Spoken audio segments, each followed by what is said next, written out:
আর ভবনটি যদি আপনি বঙ্গাব্দ হিসাব করেন তাহলে 150 বছর প্লাস হয়ে গেছে।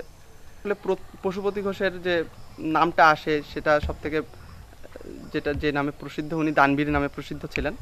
উনি অনেক কিছু দান করেছেন। আমাদের ডিবি ইউনাইটেড হাই স্কুল আছে, হচ্ছে ধুলিয়া সরকারি প্রাথমিক বিদ্যালয়ের যে জমি আছে, তারপরে হচ্ছে 9 নম্বর ইউনিয়ন পরিষদ আছে, এসব যে জমিগুলো উনি দান করে গিয়েছিলেন।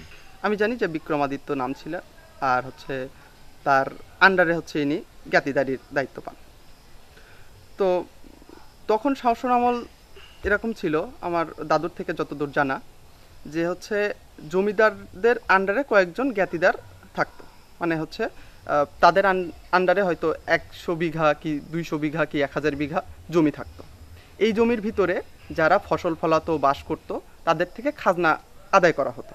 এই খাজনাগুলো জমা হতো হচ্ছে জ্ঞাতিদারের কাছে।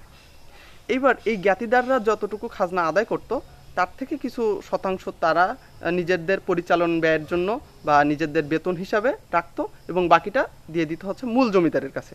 অর্থাৎ বিক্রমাদিত্য যদি মূল জমিদার থাকে, তাহলে তার আন্ডারে অন্তত 10 জন কি 20 জন জ্ঞাতিদার থাকতো।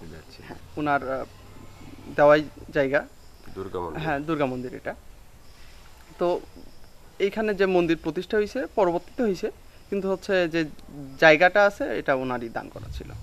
আর হচ্ছে আমি যতদূর শুনছি যে ওনার যে মূল মন্দিরটা ছিল সেটা হচ্ছে সামনের দিকে ছিল কোথাও। তো ওনার একটা লাঠি ছিল, যেটা আমি দেখছি একটা বেতের লাঠি ছিল। তো সেটা আসলে কালের পরিবর্তনে ভেঙে যায়, আসলে সেভাবে সংরক্ষণ করা হয়নি। তো এই তার মানে একমাত্র স্মৃতি হিসাবে আমি ওই লাঠিটাই দেখছি।